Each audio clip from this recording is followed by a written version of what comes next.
So, ayun, papunta ako ng sentro mga beshwap. And last day na ng init ngayon. Tapos, next month, taglagas na. At makikita nyo yung mga, ano na yan, punong yan. Malalagas yung mga dahon yan, mga beshwap. Makakalbo yan. So, sana ganun yung, mga tao. Pwede magpahinga ilang buwan tapos mabubuhay ulit. Mga besh, dito na ako sa sentro. Ngayon lang ako pumunta dito ng linggo ng hapon. Sarado pala yung mga shops, oh. Grocery lang meron, pero yung mga clothes, yung ibang grocery, ay ibang shop talaga, sarado pala. Kala ko, ano, mm, hapon sila nagsasara like 5 p.m. Kasi every time uuwi ako galing Danhak ng mga alas 5, sarado na sila. Yung pala maaga, hindi sila nag-open ng Sunday.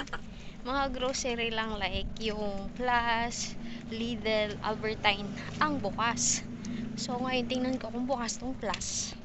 So ayun, nakarating na ako ng grocery at may listahan naman ako kung ano mga bibilhin ko. Pero nakakita ako ng strawberry kaya napabili na rin dahil parang isang linggo nang hindi nakain ng strawberry si Opa. Bumili lang ako dyan talaga ng gata.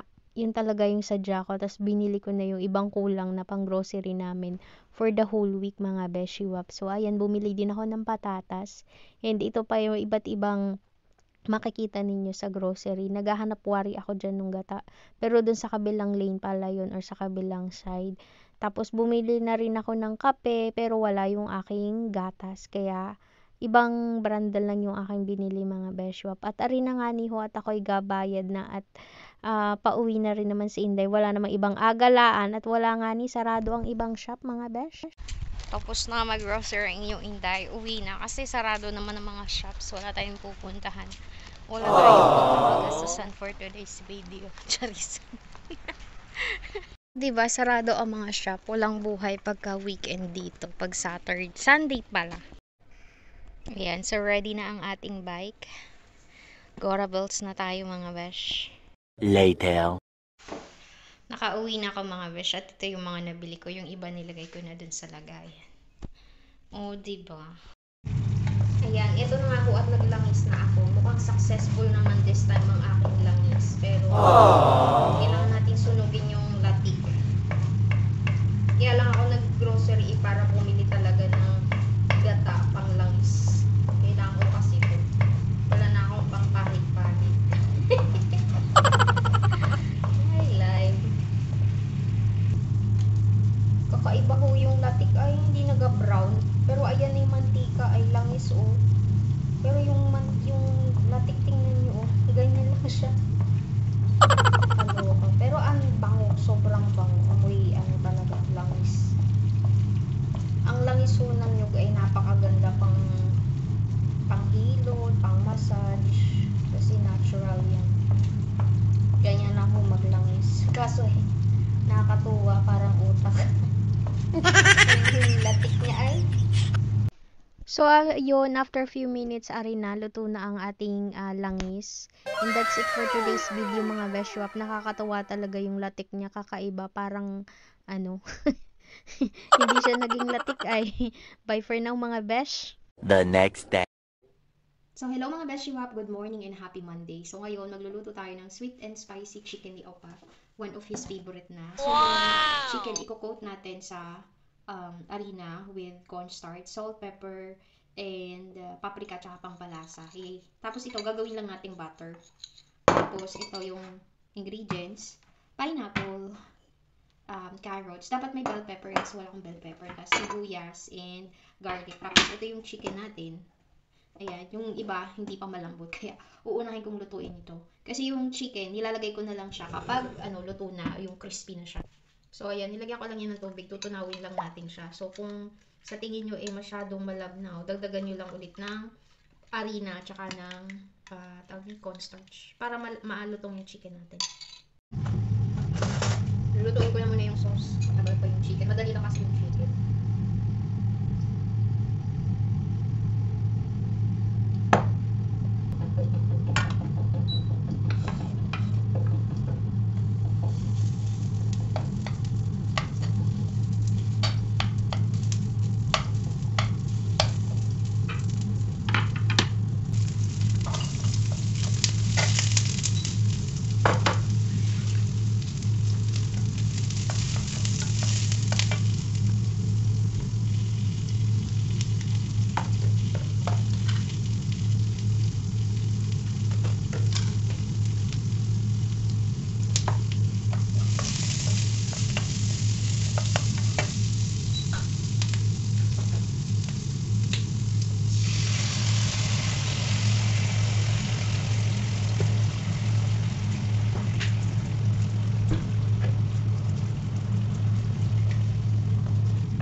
So, ayun, habang niluluto ko yung sauce na may carrots, kasi medyo matagal lutuin yung carrots, gagawin ko na yung ating chicken.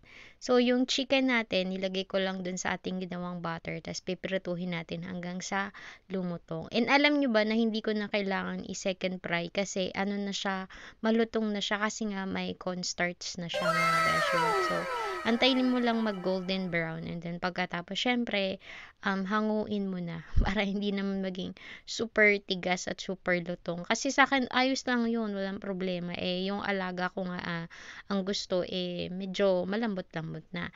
And habang nagpiprito ako ng manok, nilagay ko na yung ating special na, ingredients. Pineapple.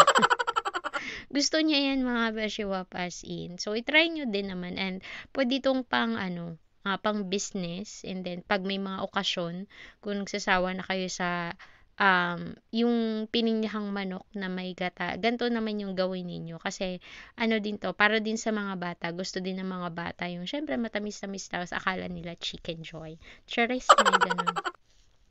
So, ayan, halu-haluin lang natin mga beshiwap and tikman, and then kung medyo hindi pa okay yung lasa, edi anuhin niyo na lang, kayo na lang magtimpla. Tapos ito, tingnan nyo, habang nagluto ako ng chicken, nagasaing na rin ako kasi baka humingi ng dagdag si Opa, my gosh. So, ari na nga hiniho, after few minutes, luto na ang ating chicken at alagay na natin dun sa ating sauce. Hindi ko agad nilagay yan kasi nga medyo malambot namang maigi. So, talagang nagsaing ako kasi baka humingi nga ni si Opa ng extra at pagka ganiring medyo masarap ang aming ulam. So, sabi ko sa'yo, nahingi talaga ng extra rice, baka wala akong ibigay. Kaya, ayan. So, that's it for today's video mga besh. Charahot. The next day. Maulan po, magdamag, tsaka kanina kaya may balot siya. So, ngayon, tatanggalin ko at punta ko ng grocery. A few moments later. So, ayun na nga ho mga beshwa, pagdating ng grocery, syempre, kuha tayo ng basket para hindi tayo mahirapan. Tapos, ayan, bumili ako ng golden kiwi. Brand niya yun mga beshwa. May listahan naman ako ano yung mga bibilihin ko. Bumili din ako ng apple, ng blueberry, raspberry, saging, at saka gulay-gulay mga besh. Ayan, so namili ako ng apple. Bumili din pala ako dyan ng kamatis. So, pasensya na ho at wala masyadong gana si Inday mag-voice over dahil kaninang umaga ho ay may masamang balita. Nakakalungkot, sobra, kasi yung nung isang araw, nung Saturday, kalilibing lang nung tsuhin ko sa father side, pinsan yun ng tatay. Tapos kaninang umaga naman, namatay yung pinsan ko na 6 months na buntis. Which yung pinagbubuntis niya ho ay napagkasunduan namin na aampunin ko na lang sana pag-uwi kasi nga ho parang wala na talaga akong balak mag-asawa at magkaanak. And ganun naman yung nangyari. Kaya medyo malungkot. Hindi malungkot talaga mga beshiwap. So, going back sa aking grocery, life must go on. Naibig ako nung tahong kaso napakarami naman baka di namin maubos ni Opa. So, tapos na akong mag-grocery. Ari na mga beshiwap. So, good luck na naman sa aking bike. Dito gumulong last time yung yung melon dyan, no? Sabi ka na naman aking bitbitin. Later. So, pagdating ko ho ng bahay, ay inilapag ko muna yung mga grocery ko din sa kusina at ako yung umakyat sa taas dahil nandyan na naman yung isang kapitbahay naming makulit na alam mo yung kahit paramdam mo na ayaw mo na siyang kausapin kasi dahil dun sa nangyari nung nakaraan makulit pa rin siya. Kaya pala, nagataka ko bakit ang haling tapat nakadouble lock ang aming pinto kasi iniiwasan na pala ni Opa na bigla na lang siyang papasok kasi napakabastos naman na alam mo yung porke may susi ka ng kapitbahay mo, bigla ka na lang papasok nung walang paalam. Kaya lang naman binigay sa kanya yung susi is in case of emergency, not because na pwede siyang pumasok anytime she wants. So, pangit ho din naman yung ganun. Ako rin naman kahit may mga susi sa bahay ng amo ko kahit dinadaanan ko at dala ko ang susi, never akong pumasok unless schedule ko maglinis or nagsabi sila na pumunta ako doon or ganto ganyan, lalo pag sila ay nakabakasyon. So, Ayan, tinanggal ko ng aking mga pinagrocery. Inayos ko na at sinalansan ko na. Tapos, ina-post-post ko dyan kasi si Opa na may inatanong. Tapos, sinasabi niya nga na ganoon daw na yun na naman yung kapitbahay namin. So, yun lang for today's video mga Beshwap. Bye for now. The next day. Hello mga Beshwaps at kabayan. So, magluto tayo ng beef caldereta. So, ayan yung beef lambot ko na yan for 2 days. Yes, 2 days mga besh. Hindi 24 hours. 2 days. As in. Pero yun naman ay mga like sa umaga, 2 oras. Sa tanghali, 2 oras. Sa hapon, 2 oras din. Ganun. Kasi medyo, I don't know, medyo matigas na yung, hindi naman matigas, makunat na yung nabili kong baka dun sa market o dun sa palengke. So, ari na nga niho, alam niyo naman paano magluto ng beef caldereta. Inano ko na, binalatan ko na ang mga dapat balatan. Yung patatas, carrots, bawang, at sibuyas, mga beshop. Ang ganda nung patatas at mahaba, sakto pang french fries, mga besh. Alam niyo huga, sa lahat ng inaluto ko, beef caldereta ay hindi gusto ni Opa. Hindi naman sa hindi gusto. Pero sa kanila kasi, napaka-weird ang isang ulam na may patatas. Kasi para sa kanila, ang patatas ay kanin. Sabi niya, it's not a critic, but to be honest with you, I don't like this. Sabi ko naman ay, alam ko namang di mo gusto yan. Kaso wala na akong ibang ipaulam sa iyo. Puro manok na lang kita. Baka kita'y magkapakpak na. Sos mio, Marimar. Natawa siya kasi, bakit alam ko daw na ayaw niya nun. Sabi ko, sinabi mo na dati pa. Ayun, medyo kasi nag-uulyanin na ang aking alaga. Alam niyo naman siya, 85 years old na. So, pagkatapos kong balatan at hiwain ng ating carrots at patatas, maglisa tayo ng sibuyas at bawang. Medyo dinamihan ko dyan yung sibuyas at bawang kasi after nyan ako igaluto ng lumpiang toge dahil yun ay request niya at paborito niya. So ayan, nilagay ko na ngani ang aking pinalambot na baka ng 2 araw. Hindi 48 years ha, 2 araw. Sa bagay, 48 hours din pala yun. Hindi naman kasi total 48 hours. Ano baga naman yun? Ay hala, ganun na lang. So lagay na ng ating mga pangpalasa ng ng spices. Spices, naka-English na naman si Inday. So, salt and pepper, tsaka nga ni ganun pang palasa. And nilagyan ko din ng kaunting paprika. Alam nyo baga, masarap sa kaldereta ang medyo maanghang-anghang. Wala akong sili. Makabili nga bukas ng sili sa grocery. At nang kung may alutuin ako, ay alagyan ko. So, nilagay ko na din ang ating patatas at carrots, hindi ko na siya naprito. Mali ako. Dapat pa na pinirito ko muna mga besh. Pero kasi ilalagay ko yan dun sa pinagpalambutan ko ng baka or ng beef. Dun ko na lang siya papalambutin. And ayun, lalagyan ko pa yan ng 2 klaseng peanut butter. Meron kasi ditong peanut butter na walang lasa at may peanut butter na medyo matamis-tamis and creamy. So ayan na, diyan ko na din nilagay yung ating ginisa-gisa dun sa pinagpakuluan ko. Kasi 'di ba lalagyan din naman ng kaunting tubig yan para lumambot yung ating patatas at carrots, mga beshiwap. So alam ko naman lahat ng ng taga Marinduque ay maalam magluto ng kaldereta.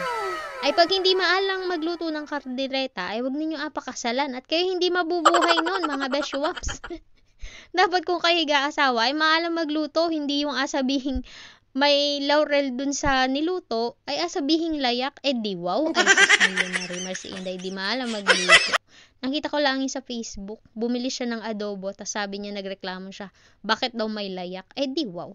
So, nilagyan ko na ng green peas at saka ng tomato sauce. Konting tomato sauce lang yan, mga beshop, kasi di ba meron namang pinagpakuluan nga niya ako nung beef. Tsaka, di naman importante kay Opa kung maraming tomato sauce o hindi. Basta yan, pakukuluin ko na lang, tatakpan at nilagyan ko na nga ni inaganong layak o tawag na laurel sa mga taga Makawayan dyan, kung kayo naiibig ng laurel ay napakarami ho kay nanay, manghingilaan kayo dun. At yung puno ng kapitbahay na laurel na puno ng kapitbahay namin dun sa city ay pinutol, ang ginawa ko ay hinakot ko, ay nakaisang bag ako na yung trash bag, yung kulay itim, isang sako man din, tas pinatuyo ko, siguro mga 2 taon nang nakakalipas. Naroon pa din, buhay pa. Ayan, so nilagyan ko din ng hotdog at nakalimutan ko dun sa paggisa, dapat yan ay ginisa din. So, anyway, hindi naman yung importante kayo pa, sa akin lang. So, nilagyan ko na din yun ng peanut butter na hindi matamis. Minsan ho ako ay nagpadala ng peanut butter na yun. Ay sabi ng ina, wala namang lasa eri. At ang mga tao dyan sa Pilipinas ay sweet tooth. Ano ba guys, sweet tooth? Yung mahilig sa matatamis. Inapadalahan ko yung kuya kong pangalawa ng dark chocolate kasi siya ay diabetic. Ay nareklamo at hindi daw matamis. Alam niyo yung binigyan niyo na, nagreklamo pa. Ay para rin sa kanya naman yun at gusto pa rin matamis. So, after a few minutes ng chikahan at pagluluto, arin na nga ni ho ay napakasarap mga beshop. So, tara ho at makain, kuha na kayo ng bahaw. Ay napakasarap man din. Ay pwede na bagang mag-asawa. Charis. Jowa nga, wala. Asawa pa kaya ano na baga naman ang buhay, ari. So, ari na ho ang ating kaldereta mga beshwap. And that's it for today's video. At maraming salamat sa walang sawang suporta at pagsubaybay sa buhay kaganapan ni Inday bilang caregiver, tagaluto, tagalinis at kung ano-ano pa. And bye for now mga besh! The next day. Hello mga beshwaps at kabayan. So, galuto naman ako din ng lumpiang toge kasi nag-request si Opa. Matagal-tagal na hindi nakakapagluto at nakalimutan na niya. Kaya ito, nung magluluto tayo, isa lang natin yung sibuyas at bawang mga beshwap. Well, yung kalahati pala nito ay isinahog ko sa pansit. Tapos yung kalahati naman ay gagawin nating lumpiang toge. So, pagkatapos igisa ang sibuyas at bawang, ilagay natin ng chicken. Yung hinimay-hinimay na chicken, pinalambot ko muna yung chicken syempre. Tapos lagyan ng pampalasa, salt and pepper at kung ano-ano pang pampalasa mga beshwaps. Basta bahala na kayo magtansya kung ano yung pangpalasang gusto niyo. Kasi merong iba gusto medyo matabang, meron naman gusto medyo maanghang. So, depende kung ano yung gusto ninyo. So, ayan, halu-haluin lang natin at igisa ang ating chicken. And then, pagkatapos ay ilalagay na natin ang ating hiniwang carrots, yung maliliit na pahabang carrots mga beshwap. O, sagana sa carrots yan. Huwag kayong diba? Natutuwa sila sa akin pag ako'y naghiwa ng mga sangkap kasi kala mo machine ang naghiwa, 'di ba? Ganun, may talent talaga si Inday sa paghihiwa, Charis. So, pagkatapos gisahin ang gulay na carrots, saka naman natin lalagyan ng toyo na nasa bote, hindi yung toyo ko mga beshiwap. Tapos, syempre, papalambutin lang natin yan bago natin ilagay yung repolyo at yung toge. Tapos yun na, nilagay ko na yung pinagpakuluan ko ng chicken o yung chicken stock. Tapos lalagyan ko pa rin yan ng chicken cubes para mas malasa yung ating chicken. Kasi gusto ni Opa talaga ay lumpiang toge with chicken. So, takpan na lang natin and after few minutes, ito na ang ating chicken at saka carrots. Ilagay na natin ng ating repolyo mga beshiwap. Dinamihan ko talaga yan ng gulay kasi nga yung matitira ay ilalagay ko sa pansit. Kasi naiibig akong magpansit. And alam nyo ba, nagustuhan na ni Opa yung pansit bihon. Ayaw niya na nung pansit canton. Iba-iba na talaga ang kanyang panglasa. And lagi niya nang sinasabi is half Pinoy na daw siya sa pagkain or sa panglasa ng kasi ba naman, puro Asian yung pinapakain ko. At saka, oh my God, di na talaga siya nawawalan ng rice. Gusto niya laging may rice. Ako na yung nasuko kay maha-high blood ako mga beshiwap. Pero lagi niya sinasabi, kakainin ko na lahat ng gusto kong kainin kasi malapit na rin naman akong mamatay. Ang hirap naman ganun, inaantay mo na lang kung kailan ka kukuhain ni Lord. Pero lagi ko siyang pinagdadasal sa hapon na, wag muna. Ganun, para maranasan pa niya maging masaya. Kasi 5 years siyang malungkot at mag-isa lang din. So, ayan, nilagay ko na ang pagkarami-raming toge. At pag yan naman ay naluto, ay akaunti na. Alam niyo, masarap din talaga yung toging, yung gulay na toge lang, mga beshiwaps. Namimiss ko yun. Bakit hindi ko naisipang, kumuha ng kaunti at iulam. Ganun. So, ayan mga beshwa, pakuluin lang natin at palambutin ng toge. Pero saglit lang yan, mga 5 to 10 minutes, malambot na naman yung toge. Well, actually, pwede nyo nga rin kainin yan ng ng hilaw or ng raw. As in, nakakain naman yan eh. Edible naman kasi ang gulay kahit hilaw, mga beshiwap. Mas maganda nga pag hilaw dahil nandun pa yung mga vitamins niya and minerals. So, ayan, pagkatapos namin kumain ng hapunan ni Opa, magbabalot na ako ng lumpia. Ay, ang ulam pala namin dyan ay beef caldereta na hindi paborito ni Opa kasi may patatas. Madali lang naman gumawa ng lumpia, parang nagabalot ka lang rin naman ng turon. And speaking of turon, dahil may parating ako na saging, ay nagtira ako ng 5 pirasong pambalot para pag dumating yung saging na saba ko, ay galuto naman ako ng turon. At papatikin ko kay Opa. Alagyan ko ng makapuno at ng ube. O, diba sosyalan? So, ayun na, ganyan lang na makadali magbalot ng turon, pero it takes time talaga.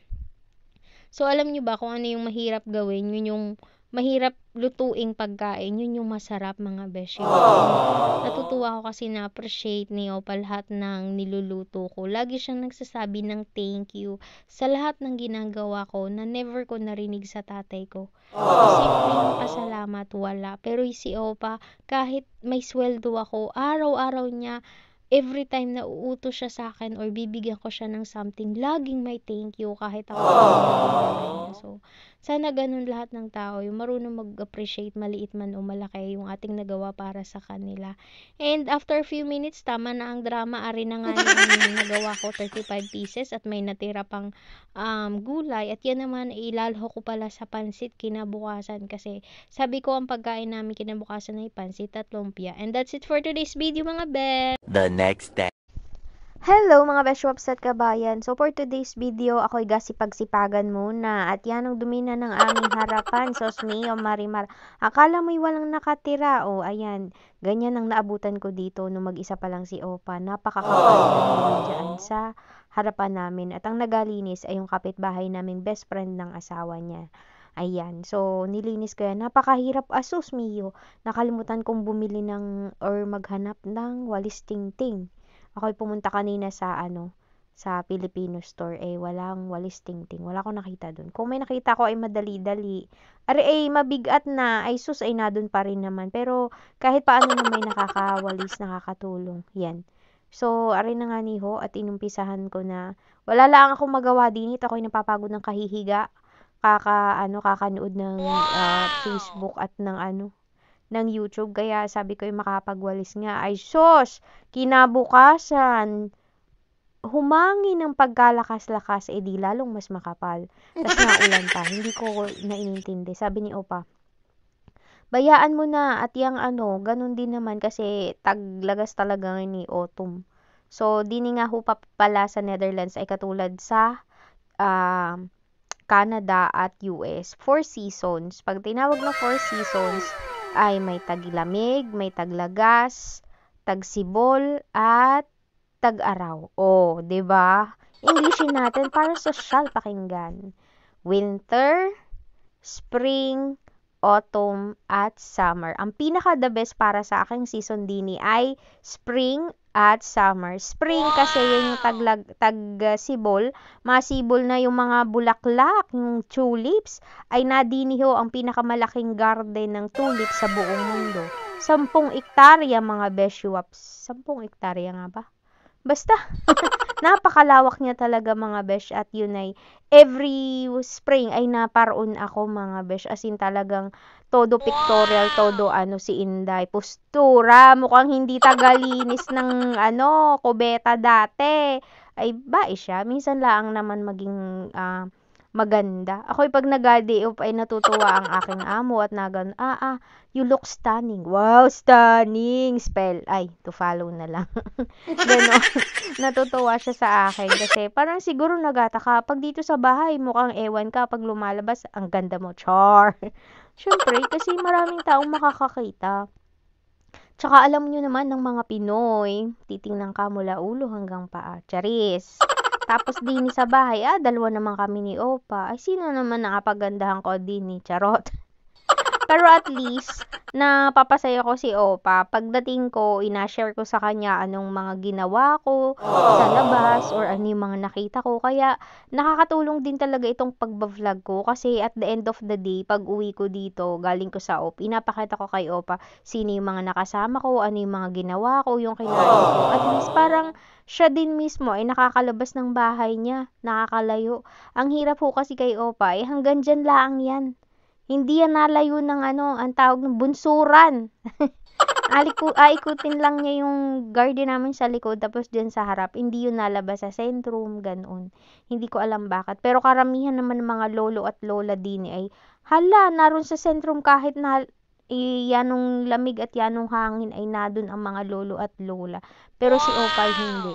Kung gusto nyo siyang makita, dalawin nyo. Ganun siya sa mga kaibigan niya. So, tama na ang pag-ano natin, marites natin about kay Opa. So, ayan, pinahirapan ko ang aking sarili. Kasi, kailangan kong tumawid-tawid dun sa kabila. Kasi sabi ni Opa, pwede ko naman dun ilagay. Huwag ko nang ilagay dun sa basurahan namin. And ano lang naman yan, yung dahon ng pine tree, mga beshwap, nakakayamot. Sabi ko nga, Opa, paputol mo na to. Ayaw niya kasi matagal na daw yan. At saka din ay hindi basta-basta pwede magputol ng puno. Ikaw yata ay makuha pa ng permit sa City Hall para ipaputol yun. So, bumalik na ulit ako sa aking pagwawalis at ako'y kaunti na lamang yung inadakot doon sa gilid-gilid. Ay kakauyamot ba yan naman? Yanong linis at yanong yabang ko pa.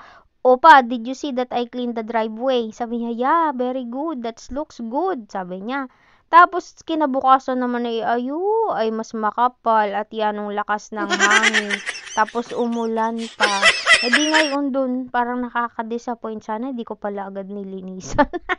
Ay, Diyos mio, Marimar. Pero ari ay pinakang libangan ko na lang pag ako'y napapagod na mag-cellphone, kanunood ng mga vlog or ng mga video sa Facebook at saka sa YouTube, di rin na lang nagalibangan ko kasi wala naman akong ibang agalibangan kundi ari at saka yung pag drawing ko, mga beshwaps, ay drawing. Pag color nung coloring book. So, yun yung nagiging libangan ko. And syempre, gamot na rin para sa aking, alam nyo na, huwag na nating sabihin. Basta hindi siya madali, pero nilalabanan ko at kinakaya ko para sa ekonomiya at para sa pamilya ko. Ano daw? May ganun. May ambag ako. Ayan, masakit na aking likod at ako'y napahinto. Sumakit na ang aking balakang. Pero sa totoo lang talaga, simula nung dito ako tumira kay Opa, medyo yung health ko ay nag-improve kasi hindi na ako sakitin, mga besyo. Magkasakit man ako, kaunti lang, like migraine lang, tapos wala na. Dati talaga 2 to 3 days or 1 week may sakit ako dun sa sakit kasi siguro nga sa sobrang pagod ko na, mga beshiwap, as in pagod na yung katawang lupang inaganon, kaya kailangan ng pahinga. Kaya ari talagang trabahong ari pinagdasal ko na, Lord, bigyan mo naman ho ako ng trabahong kahit nakain at natulog ay may sahod. Ay after 1 month ay answer prayer si Inda ay nagalulukso sa tuwa man din. Kaya ako'y nag-share ng aking blessing sa mga taong karapat-dapat. Pero hindi ko naman inagasabi o inagayabang. Basta bahala na si Lord dun. Pag may nagasabi sa akin na one day bayaran ta or one day ganito ganyan, sabi ko wag na, okay lang. Ina-share ko lang naman ang aking blessings at bahala na kayo kung gusto nyo ibalik o hindi. Pero kung hindi ay okay lang. At least nakatulong on. Pero yun lang ay kusang loob. Hindi naman ako inaobliga and natutuwa ako na kahit papaano sa maliit na bagay nakakatulong ako sa aking pamilya, sa mga kakilala ko at sa aking mga pinsan. 'Di ba? Unti-unti na talagang natutupad ang aking mga pangarap, hindi lang para sa akin kundi para sa aking pamilya. At ngayon, sa aking mga pinsan naman, basta ako ho ay wag niyo lang akong adayain sa kwarta. Ay sus, napakabait kong tao, lalo pag tulog. Ay wag lang ninyo akong alasingin at ako'y naiyak paglasing. Hindi ko alam, nagmana ako sa tatay ko. Basta ako'y nalasing, naiyak na walang dahilan. So yun lang for today's video, mga besh. Bye for now. The next day. So, ayun ho, good morning mga beshwap. Happy Friday. Nakita nyo ba gaano kalakas ang hangin? Yan sa atin ay signal number 3. Dito ay signal number 1 pa lang. Pero di ko sumbog yan dito. Pakinggan nyo hangin. Pakalakas kakatakot. A few moments later. Ito na naman ako sa sentrum. Tingnan nyo, ang lakas ng hangin. Bibili kasi ako ng tahong. Gusto niyo ako ng tahong tsaka earbuds kasi hindi na ako makatulog sa gabi. Kasi ingay ng tenga. So, nakaka-earbuds. Second shot ko na ito.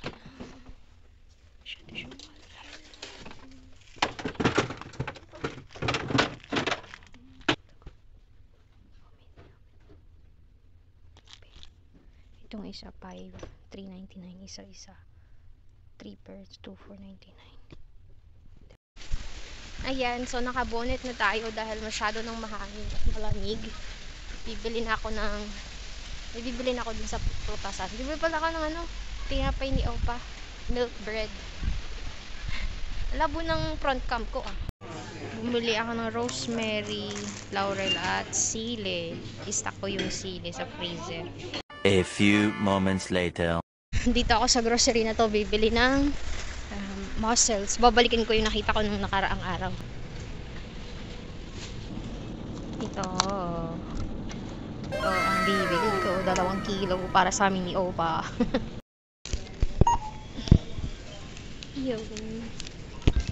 Super ang ganito. Ay, mali. Mga beshwap, kita nyo gayang kalat na yan. Normal yan dito pag taglagas or autumn. Ayan, so malalagas na lahat ng dahon. At yan ang lakas ng hangin, parang laging may bagyo. Later.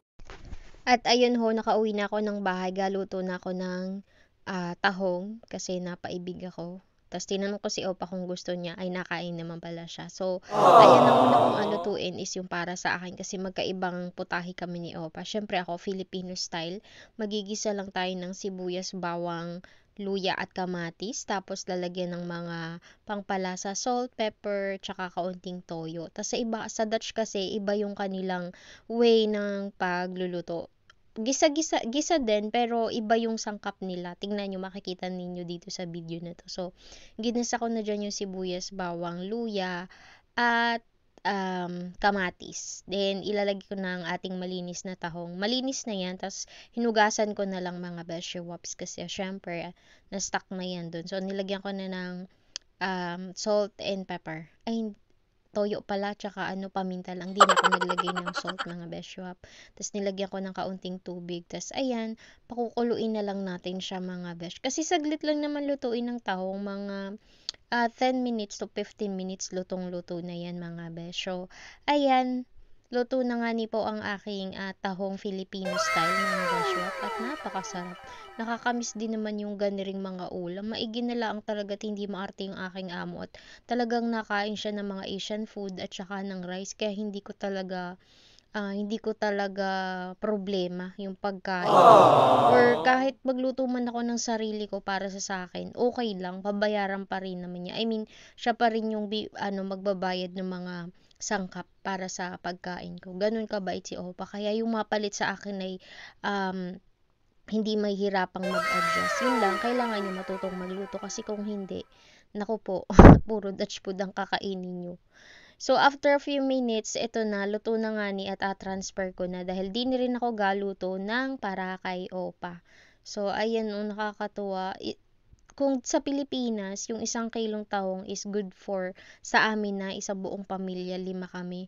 Dito, yung 1 kilo, my God, para sa akin lang. Kasi 2 kilo to, 2 kami. Yung 1 kilo sa kanya, 1 kilo sa akin. Diba? Nakakatuwa naman talaga na may ganong amo na mabait. Yung, alam mo yung kung ano yung kakainin niya, ganun din dapat yung kakainin mo.